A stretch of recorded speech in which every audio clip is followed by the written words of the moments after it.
دوستو یہ واقعہ بڑا ہی دلچسپ اور منفرد واقعہ ہے، کیونکہ یہ واقعہ قاضی صاحب اور اس کے 3 عقل مند بیٹوں کے درمیان عقل مندی کے امتحان کا ہے، اور آخر پر قاضی کے کس بیٹے نے خود کو عقل مند ثابت کیا اور کیسے کیا، اور پھر قاضی صاحب نے اپنے بعد اپنے عہدے کے لیے کس بیٹے کو نامزد کیا، وہ آپ کو اس واقعے کے آخر پر پتہ چلے گا۔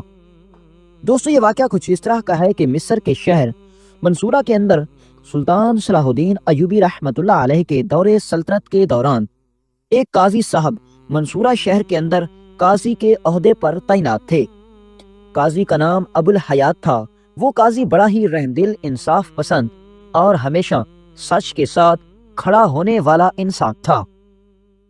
ابو الحیات نے تقریباً 28 سال کی عمر میں قاضی کا عہدہ سنبھالا، اور اب قاضی صاحب کی داڑھی سفید ہو چکی تھی، 3 بیٹے نوجوان ہو چکے تھے، لیکن اتنے بڑے عرصے کے دوران کسی بھی شخص نے، چاہے وہ مسلمان ہو، چاہے وہ عیسائی ہو، چاہے وہ یہودی ہو، چاہے کسی بھی مذہب سے تعلق رکھتا ہو، کسی نے بھی قاضی کے فیصلے پر کبھی کوئی سوال نہیں اٹھایا۔ حتیٰ کہ جب قاضی صاحب اپنے عقل مندانہ فیصلوں کی وجہ سے اپنی جوانی کی عمر میں بہت مشہور تھے، تو اس وقت کے حکمران سلطان نور الدین زنگی رحمۃ اللہ علیہ نے قاضی ابو الحیات کو ایک امتحان سے گزارا۔ ہوا کچھ یوں تھا کہ ایک دن صبح سویرے کیرا شہر کے بازار کے اندر لوگ بڑی تعداد میں آ رہے تھے۔ اسی دوران ایک آدمی بازار کے اندر داخل ہوا۔ اس نے اپنا گھوڑا ایک کونے میں باندھا اور بازار کو بڑی غور سے دیکھنے لگا۔ کوئی نہیں جانتا تھا کہ وہ آدمی کون ہے، ہر کوئی اپنے اپنے کاموں میں مصروف تھا۔ تاجر اپنی اپنی چیزوں کو بیچنے میں مصروف تھے اور خریدار خریدنے میں مشغول تھے۔ موسم سرما کا دن تھا، دھوپ بڑی شدت سے نکلی ہوئی تھی، اور اسی وجہ سے بازار کے اندر بہت چہل قدمی تھی۔ وہ آدمی بازار کو اچھی طرح دیکھنے کے بعد وہ ایک قصاب کے پاس گیا اور پوچھا، گوشت کے کیا دام ہے؟ تو اس نے کہا 3 سونے کے سکے۔ تو اس آدمی نے کہا مجھے 1 کلو گوشت دے دو۔ تو قصاب نے 1 کلو گوشت دیا، تو اس کو تول کر اور پھر اس کے ہاتھ میں گوشت کا تھیلا دیتے ہوئے کہا مجھے 3 سکے دے دو۔ تو اس آدمی نے سونے کے 3 سکے اس قصاب کی طرف بڑھائے، تو گوشت لینے والے آدمی کی نظر قصاب کے ساتھ میں پڑے ہوئے کٹورے میں پڑی، جس کے اندر بہت سارے سونے کے سکے پڑے ہوئے تھے۔ اس آدمی نے جیسے ہی اتنے سارے سکوں کو دیکھا، تو اس نے بڑے ہی چپکے سے اپنا ہاتھ بڑھا کر اس کٹورے سے سونے کے سکوں کی مٹھی بھر لی۔ اسی وقت قصاب کی نظر پڑ گئی، اور قصاب نے اس آدمی کی مٹھی کو پکڑ لیا اور زور زور سے چلانے لگا، ارے چور، یہ چور میرے سونے کے سکے چرا کر جا رہا ہے۔ اس کی چیخو پکار سے ارد گرد کے بازار کے تاجر جمع ہو گئے، اور انہوں نے کہا ارے تاجر، ارے قصاب، تم اتنا کیوں چلا رہے ہو؟ تو اس نے کہا اے لوگو، یہ آدمی میرے پاس آیا اور 1 کلو گوشت کا خریدا، اور میں نے اسے رقم کا مطالبہ کیا، تو اس نے سونے کے سکے دینے کی غرض سے میری طرف بازو بڑھایا۔ میرا دھیان دوسری طرف بھٹکا، تو اس نے چپکے سے دوسرے بازو سے میرے کٹورے سے سونے کے سکوں سے بھری ہوئی مٹھی بھر لی۔ تو بازار کے تاجروں نے اس سے پوچھا، تو اس نے کہا نہیں حضور، ایسی بات نہیں ہے، آپ دیکھیں کہ یہ سونے کے سکے میرے ہیں اور میرے ہی ہاتھ میں موجود ہیں۔ بازار کے تاجر بڑے حیران تھے کہ آخر ان دونوں میں سے کون سچ بول رہا ہے۔ قصاب اپنی طرف سے صفائیاں دے رہا تھا، وہ آدمی اپنی طرف سے کسی کی سمجھ میں کچھ نہیں آ رہا تھا کہ آخر ان دونوں میں سے کون سچ بول رہا ہے۔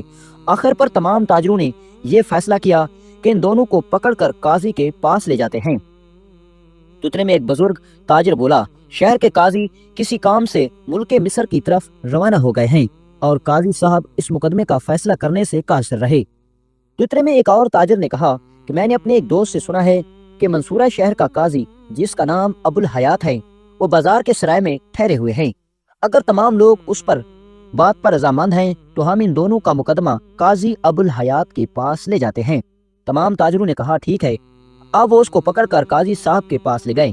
قاضی صاحب کے پاس گئے اور قاضی صاحب کو ان دونوں کے بارے میں بتایا۔ قاضی صاحب نے سرائے کے اندر عدالت لگا دی اور دونوں سے پوچھا، بتاؤ سب سے پہلے قصاب نے اپنی صفائی پیش کی، تو پھر قاضی صاحب نے اس آدمی سے پوچھا کہ اب تم اپنی صفائی میں بتاؤ، اور جب اس آدمی نے وضاحت کی تو ان دونوں کے الفاظ ایک دوسرے سے تضاد رکھتے تھے۔ قاضی بھی بڑا حیران تھا، کیونکہ ان دونوں کے پاس کوئی گواہ، کوئی ثبوت نہیں تھے، کیونکہ اس وقت بازار کے اندر ہر کوئی اپنے کام میں مصروف تھا۔ کسی کو کیا پتا تھا کہ کیا کوئی چور اس بازار میں داخل ہو گیا ہے۔ اب قاضی حیرت سے ان دونوں کو دیکھ رہا تھا اور بازار کے سارے تاجر اس قاضی کو دیکھ رہے تھے کہ اب قاضی ان دونوں کے درمیان کیسے فیصلہ کرے گا۔ تھوڑی دیر گزری تو قاضی صاحب نے تندور والے کو حکم دیا کہ ایک کٹورا پانی کا گرم کر کے لے آؤ۔ سب لوگ حیران ہو گئے کہ کیا قاضی یہ گرم کٹورے کا پانی ان دونوں پر ڈالے گا؟ تو قاضی صاحب نے کہا نہیں، ایسا نہیں ہوگا۔ تھوڑی دیر گزری تو وہ تندور والا کٹورا پانی کا کھولتا ہوا لے آیا تو قاضی صاحب نے کہا وہ سکے مجھے دے دو۔ وہ سکے اس آدمی نے ابھی تک اپنی مٹھی میں پکڑے ہوئے تھے۔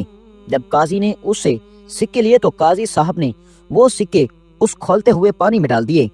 سب لوگ حیران کہ آخر قاضی کیا ثابت کرنے کی کوشش کر رہا ہے۔ تو اتنے میں قاضی نے حکم دیا کہ اس آدمی کو پکڑ کر زندان میں ڈال دو۔ یہ سب دیکھ کر سب تاجر حیران ہو گئے کہ آخر قاضی کو کیسے پتا چلا کہ قصاب سچ بول رہا ہے اور میں جھوٹ بول رہا ہوں۔ تو اس آدمی نے جانے سے پہلے کہا قاضی صاحب، بے شک میں اپنے گناہ کا اقرار کرتا ہوں کہ میں نے اس کے کٹورے سے سکے چرائے تھے، لیکن آپ کو کیسے پتا چلا؟ کیونکہ آپ کے پاس نہ ہی کوئی ثبوت نہ ہی کوئی گواہ تھا۔ تو قاضی نے کہا کہ جب میں نے وہ سکے پانی کے کٹورے میں ڈالے تو اس پانی کے اوپر ایک چکناہٹ کی تہ جم گئی، اور وہ چکناہٹ ہر وقت گوشت والے ہاتھوں سے سکے پکڑنے کی وجہ سے قصاب کے ہاتھوں ان سکوں پر لگتی تھی، اور مجھے اس بات سے پتا چل گیا کہ یہ سکے قصاب کے ہیں۔ تو یہ سن کر اس آدمی نے اپنے سر سے پگڑی اتاری اور اپنا اصلی چہرہ دکھایا اور کہا قاضی صاحب، کیا آپ نے مجھے پہچانا؟ تو یہ دیکھ کر قاضی اسی وقت کھڑا ہو گیا اور سلام کرنے لگا، کیونکہ وہ آدمی کوئی اور نہیں، مصر کی سرزمین کا امیر صلاح الدین ایوبی تھا، اور سلطان نور الدین زنگی رحمۃ اللہ علیہ نے صلاح الدین ایوبی کو اس قاضی کے بارے میں پتہ کرنے کے لیے بھیجا تھا، کیونکہ قاضی کے مخالف سلطان کے پاس غلط شکایات پہنچا رہے تھے۔ یہ دیکھ کر صلاح الدین ایوبی نے کہا قاضی صاحب، لوگ آپ کے بارے میں غلط خبریں پھیلا رہے تھے، لیکن آپ کے انصاف کو دیکھ کر پتہ چل گیا، حالانکہ اگر آپ چاہتے تو ہم ان دونوں کے درمیان رقم کو آدھی آدھی بانٹ بھی سکتے تھے اور کوئی اور راستہ بھی تلاش کر سکتے تھے، لیکن آپ نے انصاف کا دامن نہیں چھوڑا اور ہر حال میں آپ نے انصاف قائم کیا۔ اور دوستو، یہ وہی قاضی ابو الحیات تھا جس کے 3 نوجوان بیٹے تھے۔ ان میں سے بیٹا اجمل تھا، دوسرا بیٹا ایوب تھا، جبکہ تیسرا بیٹا سکلائن تھا۔ بوڑھی عمر میں قاضی بڑا پریشان تھا، کیونکہ اب قاضی کی داڑھی سفید ہو چکی تھی۔ ایک دن قاضی صاحب نے اپنے تینوں بیٹوں کو اپنے کمرے میں بلایا اور کہا بیٹا، میں بوڑھا ہو چکا ہوں، موت کا جو جام ہے وہ ہر کسی نے پینا ہے، کسی کا کوئی وقت مقرر نہیں، لیکن میرا آج نہیں تو کل وقت آ جائے گا اور میں اپنے انصاف اور میں اپنے اعمال کی گٹھلی لیے اس دنیا سے چلا جاؤں گا، اور میرے پیچھے میرے نام کو قائم کرنے والے تم تینوں میں سے کوئی ایک ہوگا۔ تو ان تینوں بیٹوں نے کہا بابا جان، آپ یہ کیوں کہہ رہے ہیں؟ ہم تینوں میں سے کوئی ایک ہی کیوں ہوگا؟ تو قاضی صاحب نے کہا کیونکہ میرے عہدے پر میرے جانے کے بعد تم تینوں میں سے کوئی ایک ہی اس عہدے کو سنبھالے گا، لیکن بتاؤ تم تینوں میں سے خود کو کون اس عہدے کے لیے اہل سمجھتا ہے؟ تو سب سے پہلے بڑے بیٹے اجمل نے کہا بابا جان، میں آپ کا بڑا بیٹا ہوں، آپ کی رگوں میں دوڑنے والا خون میری رگوں میں دوڑ رہا ہے، بڑا بیٹا ہمیشہ باپ کے نقش قدم پر چلتا ہے اور اسی وجہ سے اس عہدے کے لیے بالکل میں ہی اہل ہوں۔ تو یہ سن کر قاضی صاحب نے اپنا چہرہ اپنے منجلے بیٹے ایوب کی طرف موڑا اور کہا بیٹا بتاؤ تمہارا کیا کہنا ہے؟ تو اس نے کہا بابا، آپ تو مجھے جانتے ہیں کہ میں بچپن ہی سے اپنے بڑے بھائی اور اپنے چھوٹے بھائی دونوں سے زیادہ ذہین ہوں، زیادہ چالاک ہوں، اور آپ تو جانتے ہیں کہ اس عہدے کو سنبھالنے کے بعد ہر قسم کے مجرم آتے ہیں اور ان کی چالاکیوں کو پکڑنے کے لیے ایک چالاک انسان کا ہونا ہی ضروری ہے۔ آپ تو جانتے ہیں کہ چھوٹا بھائی بڑا ہی معصوم ہے اور بڑا بھائی سادہ ہے، اس کو لوگ بے وقوف بنا لیں گے، لہٰذا اس عہدے کے لیے میں خود کو اہل سمجھتا ہوں۔ تو قاضی نے اپنے تیسرے بیٹے کی طرف رخ موڑا اور پوچھا بتاؤ سکلین، تمہارا اس بارے میں کیا کہنا ہے؟ تو اس نے کہا ابا جان، میرے دونوں بھائیوں نے اپنی اپنی جگہ اپنی اپنی رائے دے دی، لیکن بابا جان میرا ماننا یہ ہے کہ منصف کا عہدہ ایک بہت بڑی ذمہ داری ہے، کیونکہ جو قاضی جس علاقے کا منصف ہوتا ہے وہ اس علاقے کا مالک ہوتا ہے، اس علاقے کا رکھوالا ہوتا ہے، اور اس سرزمین پر جتنے لوگ ہوتے ہیں وہ اس کی اپنی اولاد کی طرح ہوتے ہیں، اور اپنی اولاد کی پرورش کرنا، اس کی ذمہ داری اٹھانا، ان کے حقوق کی حفاظت کرنا، ان کی عزت کی حفاظت کرنا ایک بہت بڑی ذمہ داری ہے، لہٰذا یہ عہدہ کسی ایسے انسان کو ملنا چاہیے، وہ ہم تینوں میں سے کوئی بھی بھائی ہو جو ان سب ذمہ داریوں کو اٹھا سکے۔ تو یہ سن کر قاضی صاحب نے کہا مجھے تم دونوں کی رائے اچھی لگی، لیکن تم تینوں کے درمیان اس وقت فیصلہ ہوگا کہ تم تینوں میں سے کون اس عہدے کو سنبھالے گا۔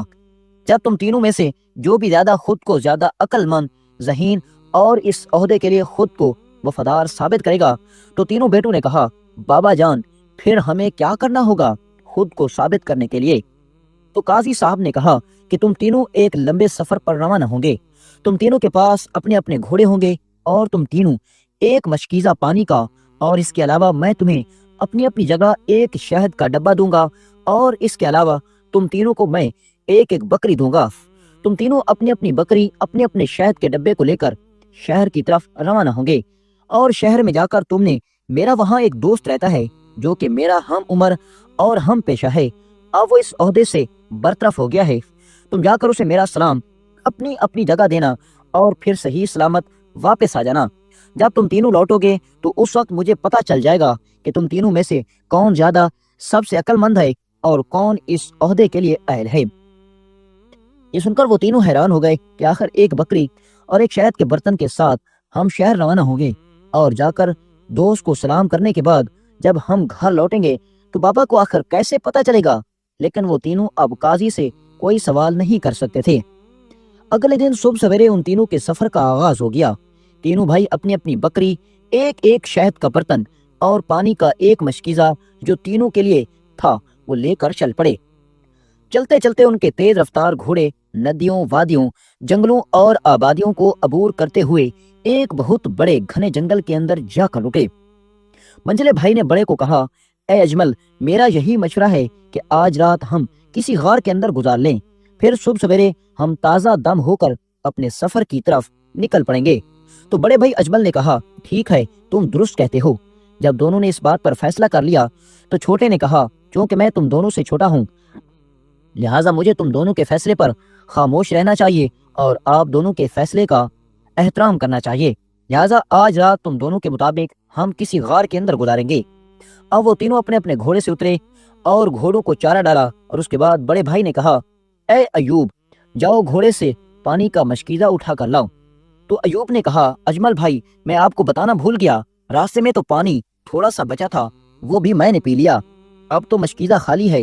یہ سن کر اجمل نے کہا ارے بے وقوف، یہ تم نے کیا کیا؟ ہم چشموں کے پاس سے گزرتے رہے، تم نے اس وقت یاد کیوں نہیں کیا؟ ہم وہاں سے پانی حاصل کر لیتے۔ تو اب اجمل نے کہا اے ایوب، تو مشکیزہ اٹھاؤ اور جا کر پانی تلاش کرو، میں جاتا ہوں جنگل سے لکڑیاں اکٹھی کر کے لے آتا ہوں، اور ہمارا چھوٹا بھائی سکلائن ہم تینوں کے لیے کھانا بنائے گا۔ تو یہ سن کر ایوب نے کہا پانی تم تینوں نے پیا ہے اور میں اکیلا اس گھنے جنگل میں پانی تلاش کرنے کے لیے کیوں جاؤں؟ میں تو جا رہا ہوں جنگل میں لکڑیاں توڑ کر آؤں گا تاکہ کھانا پکا سکیں۔ تو اجمل نے کہا چونکہ میں بڑا ہوں اور میں اچھی طرح کھانا پکا سکتا ہوں لہٰذا کھانا میں بناؤں گا، تم جاؤ اور جا کر پانی کی تلاش کرو۔ سکلائن نے دیکھا کہ بڑا بھائی کھانا بنانے کے لیے تیاری کرنے لگا ہے، منجلا بھائی لکڑیاں تلاش کرنے کے لیے جنگل چلا گیا، اب مجھے ہی جانا ہوگا، مشکیزہ خالی پڑا ہوا تھا لہذا اب مجھے ہی پانی تلاش کرنے کے لیے جانا ہوگا۔ اب سب سے چھوٹے بھائی سکلائن نے مشکیزہ اٹھایا اور جنگل کی طرف نکل پڑا۔ وہ جھاڑیوں کو، درختوں کو پار کرتا کرتا ایک چشمے پر جا پہنچا، لیکن چشمہ اس کی پہنچ سے تھوڑا دور تھا اور اسے ڈر تھا کیونکہ ارد گرد بہت وحشی جانوروں کی آوازیں آ رہی تھیں۔ وہ جانتا تھا کہ اگر مجھ سے کوئی ذرا بھی غلطی ہو گئی تو وحشی جانور مجھے کچا چبا کر کھا جائیں گے اور میرے دونوں بھائیوں کو میرا کچھ بھی پتہ نہیں چلے گا، لہذا مجھے بڑی احتیاط کے ساتھ اس چشمے تک پہنچنا ہوگا۔ اب سکلائن چھوٹے چھوٹے قدموں اور سہمے ہوئے قدموں کے ساتھ اس چشمے کی طرف بڑھنے لگا، تو اتنے میں اس نے دیکھا کہ ایک ہرن دوڑتا ہوا جا رہا تھا، تو اسے اب یقین ہو گیا کہ کوئی وحشی جانور ہی اس کے پیچھے ہوگا۔ اب سکلائن کو یقین ہو چکا تھا کہ میری موت پکی ہے کیونکہ کوئی بھی وحشی جانور بو سے مجھے تلاش کر لے گا اور مجھے کھا جائے گا۔ چاند ہی لمحے گزرے تو ایک شیر دھاڑتا ہوا سکلائن کے پاس سے گزرا، لیکن اس کی خوش قسمتی کہ وحشی جانور نے اسے نہیں دیکھا اور وہ اپنے شکار کے پیچھے چلا گیا۔ سکلائن نے اللہ کا شکر ادا کیا اور مشکیزہ اٹھا کر اس چشمے پر پہنچ گیا۔ سکلائن نے پانی بھرا اور واپس ہی آ رہا تھا کہ اس کا پیر پھسلا اور پھر وہ نیچے گر گیا۔ اسے بہت ساری چوٹیں آ گئیں، حتیٰ کہ اس کے ناک پر بھی اتنی چوٹ آئی کہ خون بہنے لگا۔ ایک پتے سے سکلائن نے اپنا خون صاف کیا اور پھر اسے خیال آیا کہ مشکیزہ کہاں گیا، لیکن اس کی خوش قسمتی کہ مشکیزہ تھوڑا سا فاصلے پر پڑا ہوا تھا اور پانی بالکل محفوظ تھا۔ جب پانی کو صحیح سلامت دیکھا تو ثقلین نے اللہ کا شکر ادا کیا اور اپنے زخموں کو بھول کر اپنے دونوں بھائیوں کی طرف چل پڑا، اور سارے راستے وہ سوچتا آیا کہ میں اپنی بکری اپنے بھائیوں کی حوالے کر آیا ہوں، کہیں ایسا نہ ہو کہ کوئی جانور میری بکری کو اٹھا کر لے جائے اور انہیں پتہ ہی نہ ہو، کیونکہ وہ بکری میرے بابا کی طرف سے ہمیں ایک ذمہ داری بنا کر سونپی گئی ہے۔ جب وہ پہنچا تو دونوں بھائی کھانا کھا کر بڑے آرام سے سو رہے تھے۔ ثقلین نے ان کو پانی دیا تو دونوں نے غٹا غٹ کر کے پانی پیا اور پھر سے آرام کرنے کے لیے سو گئے، اور انہوں نے ثقلین سے بالکل نہیں پوچھا کہ کھانا کھا لو یا کھانا ٹھنڈا ہو گیا ہے، ہم تمہیں گرم کر دیتے ہیں۔ اتنے میں ثقلین نے اپنے بھائیوں سے پوچھا کہ تمہاری بکریاں کہاں ہیں اور میری بکری کہاں ہے؟ تو بڑے بھائی نے کہا ہماری جان پر بنی ہوئی ہے اور تمہیں ابھی تک بکریوں کی فکر ہے ہوئی ہے، وہ بکریاں باہر ایک درخت کے ساتھ بندھی ہوئی ہیں، کہیں نہیں جاتی۔ تو یہ سن کر ثقلین اس درخت کی طرف دوڑا، تو جب وہ درخت کے قریب گیا تو اس نے دیکھا کہ ایک وحشی جانور ان بکریوں پر حملہ کرنے والا تھا۔ یہ دیکھ کر ثقلین بہت ڈر گیا اور اس نے ایک پتھر اٹھایا اور وہ جانور تو بھاگ گیا، لیکن ثقلین نے بڑی مشکل سے ان بکریوں کو وہاں سے کھولا اور غار کے اندر لے آیا اور اپنے بھائیوں کو کہا کہ یہ بکریاں ہمارے بابا کی طرف سے ہمارے لیے ذمہ داری بنا کر دی گئی ہیں اور تم یہاں آرام سے سو رہے ہو۔ تو اجمل نے کہا ہم تیری طرح پاگل ہیں کہ چند سکوں والی بکری کی خاطر اپنا آرام برباد کریں۔ یہ سن کر ثقلین کو بڑا دکھ ہوا، لیکن وہ پھر دل ہی دل میں خاموش ہو گیا۔ اب ثقلین نے خود ہی دوبارہ کھانا گرم کیا، کھانا کھایا اور بچا ہوا ایک دو گھونٹ پانی کا پیا اور اس کے بعد اللہ کا شکر ادا کر کے سو گیا۔ صبح ہوئی تو ان تینوں نے پھر سے سفر کا آغاز کیا اور مصر کے شہر کہرہ کے اندر پہنچ گئے۔ جب وہ کہرہ شہر کے اندر پہنچے تو انہوں نے ایک مکان کرائے پر لیا جہاں انہوں نے 3 دن وہاں گزارنے تھے، کیونکہ ان 3 دنوں کے دوران انہوں نے اپنے وہ فرائض پورے کرنے تھے جو ان کو اپنے باپ اور قاضی ابوالحیات کی طرف سے دیے گئے تھے۔ پہلے دن کی صبح ہوئی تو سب سے چھوٹے بھائی نے اپنے بھائی کو کہا کہ میں تو اپنے بابا کا فرض پورا کرنے کے لیے جا رہا ہوں۔ تو دوسرے بیٹے نے کہا کہرہ کا بازار خرید و فروخت کی وجہ سے بہت مشہور ہے، لہٰذا ہمارے پاس 2 دن اور بھی ہیں، میں سب سے پہلے بازار میں جا کر اپنے من پسند کی چیزیں خریدوں گا۔ تو تیسرے بھائی نے کہا کہ میں اتنا لمبا سفر کر کے تھک گیا ہوں، لہٰذا آج میں سرائے کے اندر آرام کروں گا۔ اب سب سے چھوٹا بیٹا ثقلین وہ اپنے گھوڑے پر سوار ہوا اور سب سے پہلے بازار گیا۔ اس نے اپنی بکری کے لیے چارہ خریدا، اس کو چارہ کھلایا۔ جب اس نے اچھی طرح بکری کی دیکھ بھال کر لی، پھر وہ گھوڑے پر سوار ہوا اور اپنے بابا کا پیغام یعنی کہ سلام پہنچانے کے لیے کہرہ کے قاضی کے پاس چلا گیا۔ جب وہ قاضی کی حویلی کے دروازے پر پہنچا تو اس وقت وہ بوڑھا قاضی جو اس کے باپ کا دوست تھا وہ کسی سفر کے لیے روانہ ہونے والا تھا۔ اب جیسے ہی قاضی نے ایک نوجوان کو اپنی طرف بڑی تیزی کے ساتھ آتے ہوئے دیکھا تو وہ رک گیا اور پوچھنے لگا ارے نوجوان تم کون ہو اور آخر تم کیا چاہتے ہو؟ تو قاضی کے بیٹے ثقلین نے کہا حضور میرے بابا نے ہمیں صرف آپ تک اپنا سلام بھیجنے کے لیے ہم تینوں بھائیوں کو بھیجا تھا، لہٰذا ہم تینوں بھائی باری باری آپ کو سلام دینے کے لیے آئیں گے۔ میں نے اپنا فرض پورا کر دیا، اب میرے دونوں بھائی آپ کے پاس میرے بابا کا باری باری سلام لے کر آئیں گے۔ تو قاضی نے کہا تیرا بڑا بھائی کہاں ہے، وہ آج کیوں نہیں آیا؟ تو ثقلین نے کہا قاضی صاحب میرے بڑے بھائی کا کہنا تھا کہ کہرہ شہر بہت خوبصورت ہے، وہ آج کے دن اپنی من پسند کی چیزیں خریدوں گا اور پھر دوسرے دن وہ آپ کے گھر کی طرف روانہ ہوگا اور بابا کا دیا ہوا فرض پورا کرے گا۔ تو قاضی نے کہا تیرا منجلا بھائی کہاں ہے؟ تو اس نے کہا میرا بھائی ایوب سفر کی وجہ سے تھک چکا تھا اور اس وجہ سے اس نے سرائے کے اندر آرام کرنے کا فیصلہ کیا۔